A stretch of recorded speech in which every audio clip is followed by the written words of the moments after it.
আসসালামু আলাইকুম। আশা করছি আপনারা সকলেই ভালো আছেন। আমি ইনশাআল্লাহ অনেক ভালো আছি। তো আমরা আজকে একটি ডু ফলো ব্যাকলিঙ্ক ক্রিয়েট করব। এখন ডু ফলো ব্যাকলিঙ্ক ক্রিয়েট করার আগে আমরা বেশ কয়েকটা বিষয় আমরা জেনে নেই। বিষয়গুলো কি? ডিএপিএ, স্প্যাম স্কোর এবং টোটাল ব্যাকলিঙ্ক এবং ডোমেনের বয়স কত, এই বিষয়গুলো আমরা একটু জেনে নিই। তো ডি এর পরিমাণটা যদি একটু জানি তাহলে কি 92 অর্থাৎ 92 এবং পি এর পরিমাণ 77 অর্থাৎ 77 পি এর পরিমাণ। সেই সাথে স্প্যাম স্কোর মাত্র 1, এটা হলো সবচেয়ে বেশি ইম্পর্টেন্ট বিষয়। এবং ডোমেনের যদি আমি বয়সটা দেখি তাহলে 16 বছর 330 দিন। সেই সাথে এই ওয়েবসাইটের এসিও স্কোরটা যদি আমরা একটু লক্ষ্য করি তাহলে 76% অর্থাৎ 76%।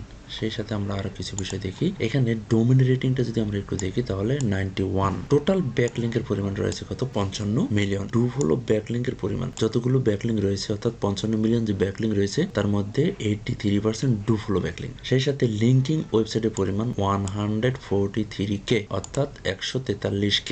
এখানেও 71% ডু ফলো ব্যাকলিঙ্ক। তো ওকে, ঠিক আছে। তো আমরা এখন ওয়েবসাইটে যাব। ওয়েবসাইটে যাওয়ার পরে এই ওয়েবসাইটে আমরা সুন্দর করে একটা ব্যাকলিঙ্ক তৈরি করবো। আমরা এতক্ষণ এই ওয়েবসাইটের ডিটেলসটা আমরা জেনে নিলাম। এখন এই ওয়েবসাইটে একটা ব্যাকলিঙ্ক ক্রিয়েট করার জন্য আমাকে প্রথমে কি করতে হবে? যার অ্যাকাউন্ট করা আছে সে লগ ইন করবে, আর যার করা নেই অর্থাৎ আমরা যারা অ্যাকাউন্ট করে ব্যাকলিঙ্ক ক্রিয়েট করবো সেই ক্ষেত্রে আমাকে কি করতে হবে? এই সাইন আপ অপশনে ক্লিক করতে হবে। এখানে ক্লিক করার পর email address, user name, password এটা দিয়ে দিব। তো সবকিছু ওকে হওয়ার পরে আমরা কি করবো? সাইন আপ এখানে ক্লিক করবো, পাসওয়ার্ডটি সেভ দিয়ে দিব। তারপর yes I am A creator এটাই জাস্ট দিয়ে দিব আমি, অথবা আপনি স্কিপও করতে পারেন। তো দেখেন এভাবে আমার অ্যাকাউন্টটা ক্রিয়েট হয়ে গেল। ক্রিয়েট হওয়ার পরে দেখেন এই যে উপরে আমার আইকনটা দেখা যাচ্ছে, ঠিক আছে? এই আইকনে আমি ক্লিক করবো, আমার অ্যাকাউন্টের। তো আমার প্রোফাইল আইকনটাতে আমি ক্লিক করলাম। ক্লিক করার পরে যে ভিউ প্রোফাইলে যাব। ভিউ প্রোফাইলে যাওয়ার পর এই যে এডিট মাই প্রোফাইল এখানে আমি ক্লিক করব। তো এখানে আসবো। এখানে আসার পর দেখেন এখানে প্রত্যেকটা বিষয় আপনি সুন্দর করে সাজিয়ে নিতে পারবেন, ঠিক আছে? এখানে নাম, ইউজার নেম প্রত্যেকটা বিষয় সাজিয়ে নিতে পারবেন। সেই সাথে প্রোফাইল পিকচার, কভার পিকচার এগুলো যদি আপনার পরিবর্তন করার প্রয়োজন হয় আপনি পরিবর্তন করে নেবেন। তো তারপরে আমরা একটু নিচের দিকে আসবো। নিচের দিকে এসে আমাদের যে কাঙ্ক্ষিত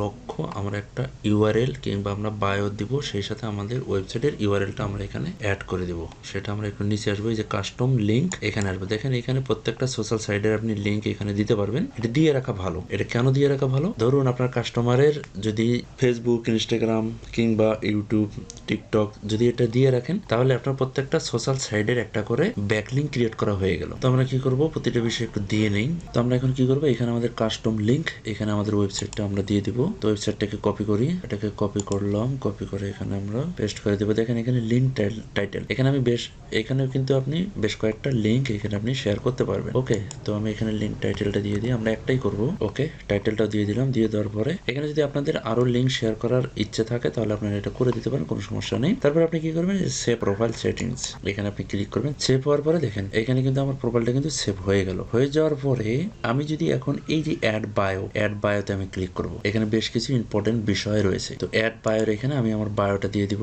আমি পুরোটাকে কপি করব। এই যে বায়োগ্রাফি এখানে আমরা আমাদের বায়োটা দিয়ে দিব। বায়োটা দিয়ে দেওয়ার পরে আমি একটু নিচে আসবো। নিচে এসে সেভ প্রোফাইল সেটিংস এখানে আমি ক্লিক করব। এখানে ক্লিক করার পর আমার প্রোফাইলটা সেভ হয়ে যাবে। এখন দেখেন এখানে আমার এই যে ফেসবুক লিঙ্ক হয়ে গেছে। তারপর এখানে ইনস্টাগ্রাম, ইউটিউব তিনটা বিষয় কিন্তু এখানে লিঙ্ক হয়ে গেছে। সেই সাথে এই যে আমার ওয়েবসাইট এটা কিন্তু লিঙ্ক হয়ে গেছে। তো আমি যদি এখানে ক্লিক করি তাহলে দেখেন আমি কিন্তু আমার ওয়েবসাইটে চলে যাচ্ছি, ঠিক আছে? এই ওয়েবসাইটে আমি চলে গেলাম। তো এভাবে আপনি আপনার কাস্টমারের জন্য সুন্দর করে এখানে ব্যাক লিঙ্ক ক্রিয়েট করবেন। তো আজকের ভিডিওটা এই পর্যন্তই। সকলে ভালো থাকবেন, সুস্থ থাকবেন। আল্লাহ হাফেজ।